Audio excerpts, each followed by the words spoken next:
While the tall, snowy spires of the Cascades mountain peaks have always dominated the landscape and captured the imagination, few of us have ever eyed them warily until Mount St. Helens showed us they were all as capable of destruction as they are of beauty. It seems strange then that there are some of these massive mountains that go overlooked. Tonight in part 4 of the Restless Cascades, Bill Van Amberg, Carl Wikman, and Dee Dixon give us a closer look at two seldom seen volcanoes, Mount Adams and Mount Jefferson, the Lonely Giant's Cascades. It hardly seems possible a snow-capped volcano over 12,000 feet tall could be missed. But if there's a loneliest peak in the Northwest, it's Mount Adams. It ranks number 2 in height and number 1 in being overlooked. In some ways, you get the sense this weathered old giant wants it that way, though, like a grumpy grizzly hiding in the backwoods, seen only by those who might live somewhere close enough, long enough to catch a glimpse. But there's majesty to this fire mountain. At 12,276 feet, capped by ice over 200 feet thick, Adams is taller than Mount Hood. It seems flatter because it's several volcanoes in one. Adams is a series of overlapping cones leaning on each other, a massive shouldered sentinel of its own wilderness. It's strange then that remote as it is, it may possibly have been the most productive mountain to man. Its summit was a commercial sulfur mine throughout the early 1900s. Men and equipment made 168 pack train trips to the top, going up the easily sloping south side. They drilled through the ice to sulfur fields laid down by hot fumaroles. The hot spots are still there. The mine is not. It didn't pay off. Now only hikers make a try at a more personal investment. Herds of sheep, hundreds of thousands strong, once roamed the mountain too. They're gone now as well, along with their overgrazing, replaced these days with a more recognizable bite of the chainsaw. But the forests are lush, and every summer the oldest use of the volcano takes over, gathering huckleberries. Indian leaders brought their people to this high country, Indians relying on this mountain for their crop today as they did in the past, when they climbed to the rich high ridges of Indian heaven, halfway between St. Helens and Adams. Indians saw both mountains smoking then. They called Adams Pato. But while today we know of St. Helens smoking, we still know little of Adams. It's mainly known as the mountain St. Helens made black, that ash fallout still forming runoff patterns all over the volcano's forest. The glacial damage to Adams implies to some its fiery outbursts are long past. But a closer look shows the giant's life has not been all solitude. Few Cascade volcanoes have more cinder cones or parasites. Its wide sloping sides are dotted.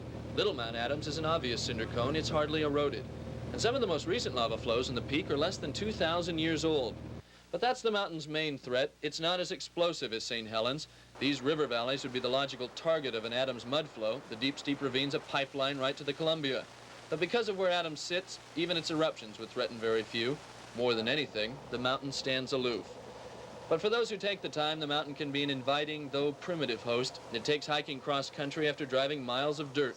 But the lack of human sound on the back of a volcanic hermit is reward enough for some, and Adams is willing to wait. It has for almost 1,000,000 years. In Indian legend, Mount St. Helens was a beautiful maiden being wooed by the two guardians of the Columbia River, Mount Adams and Mount Hood. Now, according to that legend, Mount Adams won the competition. Mount Hood, in anger, smashed his brother over the head, and that explains why, even to this day, Mount Adams has a very flat summit. It's ironic, then, that Mount St. Helens would have covered its former lover with ash from recent eruptions, and the threat of more eruptions has made this mountain closed for the summer, even more remote and cut off than it has been in the past. But Mount Adams is not the only remote peak of the Cascade Range. Further to the south, overshadowed by Mount Hood, there's also Mount Jefferson. On first look, Jefferson and Hood might be mistaken. Even in height, Hood overshadows it, Jefferson coming in second at 10,495 feet. But when Lewis and Clark named it, they meant no slight, giving it the title of the president who sponsored their quest to the coast, and the presence of this giant should not be overlooked. Amazingly, we see only part of what this mountain was. Repeated glacial attacks have ravaged the peak, eating away at it like jackals while its explosive powers were asleep. Of its former 12,000 feet, we see only the eastern slope. The vent, the peak, and its western flank are erosional history. At one time as symmetrical as a cinder cone, now it's ground up and carried away. Some experts say that shows lack of activity, putting it beyond the dormant stage, some even say extinct. But its last lava flows did get bigger as the mountain got older. Less than 10,000 years ago, its last flows were its largest. Still, like Adams, its eruptions would threaten few people. Ironic, the two least dangerous peaks are in the two least damaging spots. Jefferson is not as lonely as Adams, though. On weekends, its trailheads seem to be supermarket parking lots selling out wilderness. But when people thought of Jefferson, they used to think of hot springs. Now that memory is cold. Brighton-Bush used to be the hot spot to dip in a volcano's hot water, but a losing line of owners and little upkeep have left the resort in ruins, a testimonial to a tired past. That may change, though. The hot water keeps running, and while experts see no resurgence of Jefferson, the new owner does see a resurgence of the springs. I think the whole surroundings now with the Mount St. Helens and the thermal energy thing and our whole new look is basically natural type things. And I think the hot water and the mineral bathhouse thing is a thing of the future. And I think properly done should be an asset to the area and myself and anybody else in it. I'm really not that familiar with what Jefferson's doing. I know that I've got hot water here of 200 degrees, and as long as she keeps doing this, that's great.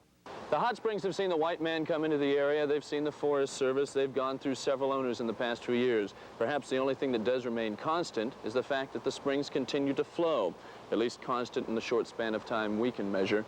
But at least to experts who might say that Mount Jefferson is an extinct volcano, the fact that the hot springs do continue to flow tells us that there's at least some kind of heat left deep down in Mount Jefferson's volcanic heart. From Brighton-Bush Hot Springs on the flanks of Mount Jefferson, Oregon, I'm Bill Van Amberg for Channel 2 News.